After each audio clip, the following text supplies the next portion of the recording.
ಬಹುಶಃ ತುಂಬಾ ಜನ ಗೊತ್ತಾಗ್ಬಿಟ್ಟಿರುತ್ತೆ ಈ ಫೋಟೋ ನೋಡ್ತಾ ನಿಮಗೆ ಕ್ಲಾರಿಟಿ ಸಿಗುತ್ತೆ ಅಲ್ವಾ? ಹಾಗಾದ್ರೆ ಬನ್ನಿ, ತಡ ಮಾಡೋದು ಯಾಕೆ, ನೋಡೋಣ ಮುಂದೆ. ವಿಡಿಯೋನ ಫುಲ್ ವಾಚ್ ಮಾಡಿ, ಮಿಸ್ ಮಾಡಬೇಡಿ ಆಯ್ತಾ? ಸ್ಕಿಪ್ ಕೂಡ ಮಾಡಬೇಡಿ. ತುಂಬಾ ಚೆನ್ನಾಗಿದೆ ವಿಡಿಯೋ ಮಾತ್ರ. ಯಾವ್ಯಾವ ಒಂದು ಹಿಸ್ಟಾರಿಕಲ್ ಪ್ಲೇಸಸ್ಗೆ ಹೋಗಿದ್ವಿ, ಎಂಜಾಯ್ ಮಾಡಿ. ಬಟ್ ಏನಂದ್ರೆ ನಾನು ವಿಡಿಯೋನ ಹಾಕ್ಲಿಕ್ಕೆ ಆಗಿಲ್ಲ. ಹಾಗಾಗಿ ಸ್ವಲ್ಪ ಇಂಪಾರ್ಟೆಂಟ್ ಮಾತ್ರ ನಾನು ಹಾಕಿದ್ದೀನಿ. ಸೊ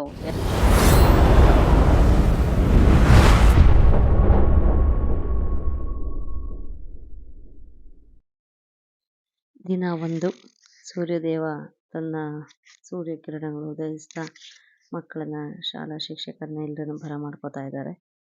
ಬನ್ನಿ ಮುಂದೆ ನೋಡೋಣ. ವೆಲ್ಕಮ್ ಟು ಕನ್ಯಾಕುಮಾರಿ ಎಂಟ್ರಿ ಆಗ್ತಾ ಇದ್ದಾರೆ. ಹಾಗಾಗಿ ನೋಡಿ, ಇಷ್ಟು ಜನ ಮಕ್ಕಳ ಜೊತೆ, ಇಷ್ಟು ಜನ ಸ್ಟಾಫ್ಸ್, ನಾನ್ ಸ್ಟಾಫ್ಸ್, ಟೀಚರ್ಸ್ ಎಲ್ಲರೂ ಕೂಡ ಹೋಗಿದ್ದಾರೆ. ಸೊ ಭಯ ಪಡೋಂಥ ಆತಂಕ ಇಲ್ಲ. ನಮಗೆ ಕೂಡ ಭಯ ಇತ್ತು, ಯಾಕಂದರೆ ನಮಗೆ ಫಸ್ಟ್ ಟೈಮ್. ಈ ಮೊದಲು ನನ್ನ ಮಕ್ಕಳು ಓದಿದಂಥ ಶಾಲೆಯಲ್ಲಿ ಈ ರೀತಿ ಎಲ್ಲ ಪ್ರವಾಸ ಯಾವುದು ಇರಲಿಲ್ಲ, ಟ್ರಿಪ್ಸು. ಹಾಗೆ ನಾನು ಓದಂಥ ಶಾಲೆಯಲ್ಲೇ ಆಗಲಿ, ನಾನು ಕಂಡಂಥ ಶಾಲೆ ಅಕ್ಕಪಕ್ಕ ಎಲ್ಲೂ ಇರಲಿಲ್ಲ. ಸೊ ಇದು ಮೊದಲನೇ ಅನುಭವ ನಮಗೆ. ಹಾಗಾಗಿ ಸ್ವಲ್ಪ ನಮಗೂ ಭಯ ಆಯಿತು. ಸೊ ಇಂದಿರಾ ಪಾಯಿಂಟ್ ಮಾತ್ರ ನಮ್ಮ ಭಾರತ ದೇಶದಲ್ಲಿ ಇದೆ. ಇಂದಿರಾ ಪಾಯಿಂಟ್ ಅನ್ನೋದು ಅಂಡಮಾನ್ ನಿಕೋಬಾರ್, ಎಂತವರು ಹೋಗೋದಕ್ಕೆ ಸಾಧ್ಯ ಇಲ್ಲ ನಮ್ಮ ಜೊತೆ. ಆಮೇಲೆ ನಾವು ಕರ್ಕೊಂಡು ಹೋಗ್ತೀವಿ ಉಳಿದ ಕ್ಲಾಸ್. ಓಕೆ, ಇಂದಿರಾ ಕೋರ್ಗೆ ಡೆಫಿನೆಟ್ಲಿ, ಇಂದಿರಾ ಪಾಯಿಂಟ್ ಡೆಫಿನೆಟ್ಲಿ ಒಂದು ದಿವಸ ಹೋಗಿ ಹೋಗ್ತೀವಿ. ಅಲ್ಲೂ ಹೋಗಿ ನಾವು ವಿಶ್ವ ಪರ್ಯಟನೆ ಫ್ಲಾಗ್ ಆರಿಸ್ತೀವಿ. ಇರ್ಲಿ, ನಾವೀಗ ಇರುವಂತದ್ದು ಕನ್ಯಾಕುಮಾರಿ. ಕನ್ಯಾಕುಮಾರಿ ಇದು ನಮ್ಮ ಭಾರತ ದೇಶದ ಅಥವಾ ನಮ್ಮ ಸಂಸ್ಕೃತಿಯನ್ನು ಪ್ರತಿನಿಧಿಸುವಂತ ಹೆಸರು. ಇದನ್ನ ಮೊದಲಿನಲ್ಲೂ ಕೂಡ ಕನ್ಯಾಕುಮಾರಿ ಅಂತ ಕರಿತಿದ್ರು. ಆದ್ರೆ ಪೋರ್ಚುಗೀಸ್ನವರು ಭಾರತಕ್ಕೆ ಬಂದಾಗ ಅವರು ಕನ್ಯಾಕುಮಾರಿ ಅಂತ ಹೇಳೋದಕ್ಕೆ ಬರದೆ ಅದನ್ನ ಕಾಮೋರಿನ್ ಅಂತ ಹೇಳಿ ಬಳಸಿದ್ರು. ಅದಕ್ಕೆ ಕೇಪ್, CAPE, ಕೇಪ್ ಅನ್ನುವಂತ ಪದವನ್ನು ಬಳಸಿದ್ದಾರೆ. ಸಾಮಾನ್ಯವಾಗಿ ವರ್ಲ್ಡ್ ಮ್ಯಾಪ್ ಅನ್ನು ನೋಡಬೇಕಾದ್ರೆ ತುಂಬಾ ಜನಕ್ಕೆ ಒಂದು ಪ್ಲೇಸ್ ಗೊತ್ತಿರುತ್ತೆ, ಕೇಪ್ ಆಫ್ ಗುಡ್ ಹೋಪ್ ಬೂಶಿರಾ. ಕೇಳಿದಿರಲ್ವಾ? ಕೇಪ್ ಆಫ್ ಗುಡ್ ಹೋಪ್ ಬೂಶಿರಾ ಕೇಳಿದಿರಲ್ವಾ? ಸೊ ಬಾರ್ತೋಲೋಮಿಯೋ ಡಯಾಸ್ ಪೋರ್ಚುಗಲ್ ಇಂದ ಪ್ರಯಾಣ ಶುರು ಮಾಡಿದ 15ನೇ ಶತಮಾನದಲ್ಲಿ. ಇಲ್ಲಿಗೆ ಇಂಡಿಯಾಗೆ ಜಲಮಾರ್ಗವನ್ನು ಕಂಡುಹಿಡಿಯೋದಕ್ಕೆ ಬಾರ್ತೋಲೋಮಿಯೋ ಡಯಾಸ್ ತನ್ನ ಪ್ರಯಾಣವನ್ನು ಶುರು ಮಾಡಿದ. ಅವನು ಏನೇನೋ ಸರ್ಕಸ್ ಮಾಡ್ಕೊಂಡು ಬರೋಷ್ಟಕ್ಕೆ ಆಫ್ರಿಕಾದ ಇದೇ ರೀತಿಯ ದಕ್ಷಿಣದ ತುದಿ ಇದೆ. ಈ ಕೇಪ್ ಅನ್ನೋದಕ್ಕೆ ಫಸ್ಟ್ ಎಕ್ಸ್ಪ್ಲೇನ್ ಮಾಡ್ಬಿಡ್ತೀನಿ. ಕೇಪ್ ಅಂದ್ರೆ ಶಿರಾ ಅಥವಾ ಯಾವ್ದೋ ಒಂದು ತುದಿ ಅಥವಾ ಪ್ರಾಣಿಯ ತಲೆ ಅನ್ನುವಂತ ಅರ್ಥ ಬರುತ್ತೆ. ಸೊ ಆ ಕೇಪ್ ಅಂತ ಹೇಳಿ ಏನ್ ಕರಿತಿದಾರಲ್ಲ, ಅದೇ ರೀತಿಯಲ್ಲಿ ಇಲ್ಲೂ ಕೂಡ ಕೇಪ್ ಅಂದ್ರೆ ತುದಿ ಅನ್ನುವಂತ ಪದ ಬಂದಿದೆ. ಕೇಪ್ ಆಫ್ ಕ್ಯಾಮೋರಿನ್ ಅಂತ ಇವರು ಪೋರ್ಚುಗಲ್ ಅವರು ಕರೆದಿದ್ದಾರೆ.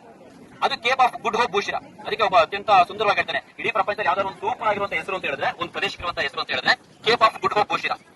ಗುಡ್ ಹೋಪ್ ಏನು ಒಳ್ಳೆಯ ನಿರೀಕ್ಷೆಗಳನ್ನು ಇಟ್ಕೊಳ್ಳುವಂತ ಒಂದು ಜಾಗ. ಅಂದ್ರೆ ಅವ್ರಿಗೆ ಅಷ್ಟು ಸೋತ್ ಬಂದಿದ್ದ, ಅಲ್ಲಿಂದ ಶುರುವಾಗುತ್ತೆ. ವಾಸ್ಕೋ ಡ ಗಾಮ ಭಾರತಕ್ಕೆ ಎಷ್ಟು ಹೆಸರು ಬಂದಿದ್ದು? 14 ಆದ್ರೆ ಬಾರ್ತೋಲೋಮಿಯೋ ಡಯಾಸ್ ಅವರಲ್ಲಿ ಎಡವಟ್ ಮಾಡ್ಕೊಂಡಿದ್ದು 1453, 1453ನೇ ಇಸ್ವಿನಲ್ಲಿ. ಅವನಲ್ಲಿ ಸಮಸ್ಯೆ ಆಗುತ್ತೆ, ಅವನು ಅಲ್ಲಿಂದ ವಾಪಸ್ ಹೋಗ್ತಾನೆ. ನಿಮ್ಗೆ ಅಷ್ಟೊಳಗೆ ಗೊತ್ತಿರುತ್ತೆ, ಕಾನ್ಸ್ಟಾಂಟಿನೋಪಲ್ ಕೊಲಾಪ್ಸ್ ಆಗಿರುತ್ತೆ. ಕಾನ್ಸ್ಟಾಂಟಿನೋಪಲ್ ಕೊಲಾಪ್ಸ್ ಆದ್ಮೇಲೆ ಅವರು ಜಲಮಾರ್ಗ ಕಂಡುಹಿಡಿಯೋದಕ್ಕೆ ಶುರು ಮಾಡೋದು. ಸೊ ಅಲ್ಲಿಂದ ಬಾರ್ತೋಲೋಮಿಯೋ ಡಯಾಸ್ ಭಾರತಕ್ಕೆ ಜಲಮಾರ್ಗವನ್ನು ಕಂಡುಹಿಡಿಯುವಂತ ಆಸೆ ಬಿಟ್ಟು ವಾಪಸ್ ಹೋಗ್ತಾನೆ. ದೆನ್ ವಾಸ್ಕೋ ಡ ಗಾಮ ಬರ್ತಾನೆ. ಯಾವ್ದು 10 ವರ್ಷ ಆದ ನಂತರ ಅವನು ಪ್ರಯಾಣ ಶುರು ಮಾಡ್ತಾನೆ. ಅವನು ಒಂದು ಸಾಕಷ್ಟು ಫೇಲ್ಯೂರ್ ಆಗಿ ಅವ್ರಿಗೆ ಕೇಪ್ ಆಫ್ ಗುಡ್ ಹೋಪ್ ಬಂದಾಗ ಅವ್ರಿಗೊಂದು ಕ್ಲಾರಿಟಿ ಸಿಗುತ್ತೆ, ಇಲ್ಲಿಂದ ನಾನು ಹೊರಡಬಹುದು ಅಂತ ಹೇಳಿ.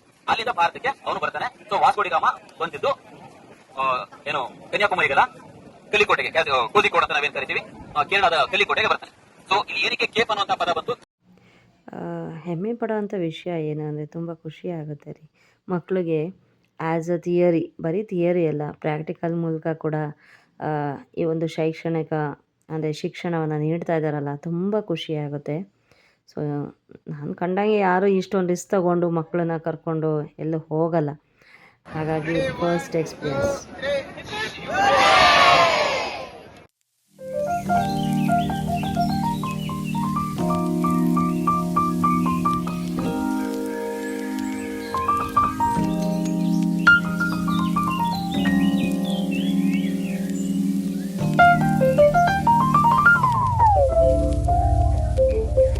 ನಾವು ಬಂದಿರೋದೇ ಫೋರ್ಟ್ಗೆ.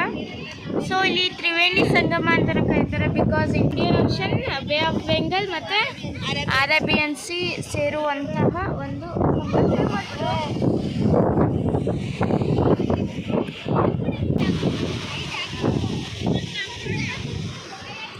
ನಮ್ಮ ಎಲ್ಲ ಪೋಷಕರ ಕಡೆಯಿಂದ ಶಾಲೆಯ ಪ್ರಿನ್ಸಿಪಾಲ್ ಸರಾದ ನರೇಂದ್ರ ಕುಮಾರ್ ಸರ್ ಅವರಿಗೆ ಹೃದಯಪೂರ್ವಕ ಧನ್ಯವಾದಗಳನ್ನು ತಿಳಿಸ್ತಾ ಇದ್ದೀವಿ. ಯಾಕಂದರೆ ನಾವು ನೋಡ್ತಿರುವಂಥ ಸ್ಥಳಗಳನ್ನು ನಮ್ಮ ಮಕ್ಕಳು ಇವತ್ತು ನಿಮ್ಮ ಮುಖಾಂತರ ನೋಡ್ತಾ ಇದ್ದಾರೆ, ಅಲ್ಲಿನ ಒಂದು ವಿಷಯಗಳನ್ನು ಸಂಗ್ರಹಿಸ್ತಾ ಇದ್ದಾರೆ.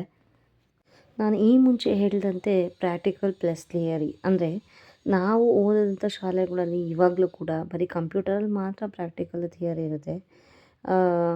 ಬಟ್ ಇಲ್ಲಿ ಸೋಷಿಯಲ್ ಸ್ಟಡೀಸಲ್ಲೂ ಇದೆ. ಯಾಕಂದರೆ ಹೈಸ್ಕೂಲ್ ಅಂದರೆ 8, 9, 10 ಪ್ರೌಢಶಾಲೆ ಏನಿದೆಯಲ್ಲ, ಆ ಶಾಲೆಯ ಮಕ್ಕಳಿಗೆ ಸಮಾಜ ಸೋಷಿಯಲ್ ಸ್ಟಡೀಸಲ್ಲಿ ಏನಿದೆ ಅಲ್ಲ ವಿಷಯ ಪಾಠ ಅಂತ ಹೇಳಿ ಅದನ್ನೆಲ್ಲ ಸಂಗ್ರಹಿಸಿ ಈ ಒಂದು ಶೈಕ್ಷಣಿಕ ಪ್ರವಾಸದ ಮುಖಾಂತರ ಮಕ್ಕಳಿಗೆ ಎಲ್ಲ ತೋರಿಸ್ತಾರೆ. ಹಾಗೆ ಬರೀ ಇವರು ಒಂದು ಪ್ರವಾಸ ಮಾಡಲಿಕ್ಕೆ ಮಾತ್ರ ಹೋಗಲ್ಲ, ಅಲ್ಲಿ ಆ ಒಂದು ಸ್ಥಳದ ಬಗ್ಗೆ ವಿಮರ್ಶೆ ಮಾಡ್ತಾರೆ. ಎಲ್ಲ ವಿಷಯಗಳನ್ನ ಸಂಗ್ರಹಿಸಿ ಮಕ್ಕಳಿಗೂ ಕೂಡ ತಿಳಿಸ್ಕೊಡ್ತಾರೆ. ಸೊ ನೋಡ್ಬೋದು ಅವ್ರು ಯಾವ ರೀತಿ ತಿಳಿಸ್ಕೊಡ್ತಾ ಇದ್ದಾರೆ ಅನ್ನೋದು ನೀವು ನೋಡ್ಬೋದು. ಸೊ ಇದು ಅಬ್ದುಲ್ ಕಲಾಂ ಜಿಯವರ ಮನೆ.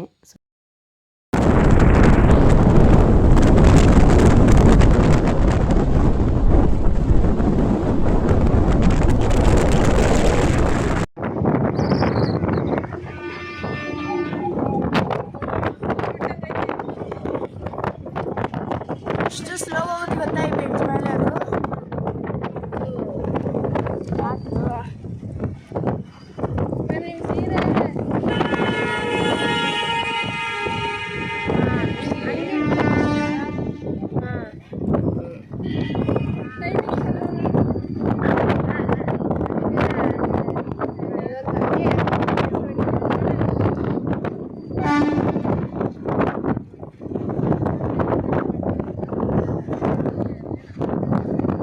ಬಹುಶಃ ಈ ಪಿಕ್ಚರ್ನ ನಾನು ಸೋಷಿಯಲ್ ಸ್ಟಡೀಸ್ ಟೆಕ್ಸ್ಟ್ ಬುಕ್ಕಲ್ಲಿ ನೋಡಿದ್ದೆ.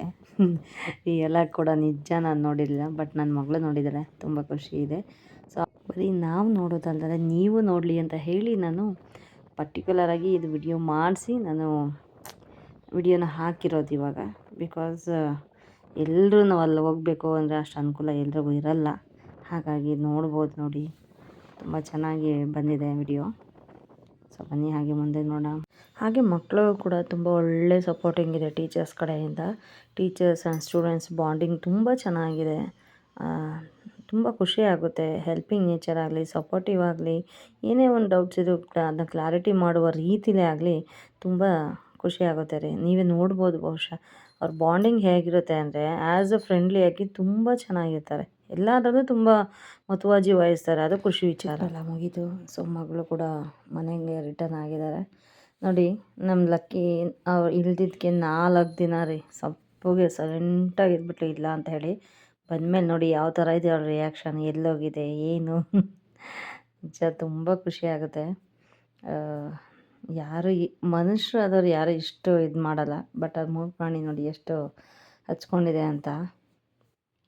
ಇದ್ರ ಮೂಲಕ ಈ ವಿಡಿಯೋನ ಎಂಡ್ ಮಾಡ್ತಾ ಇದ್ದೀನಿ ಸ್ನೇಹಿತರೆ. ತುಂಬ ಧನ್ಯವಾದಗಳು. ಹಾಗೆ ದಯವಿಟ್ಟು ವಿಡಿಯೋನ ಫುಲ್ ವಾಚ್ ಮಾಡಿ.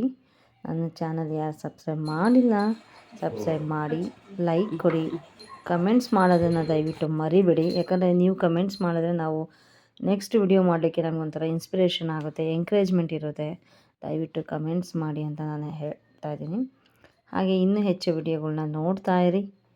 Okay, thank you.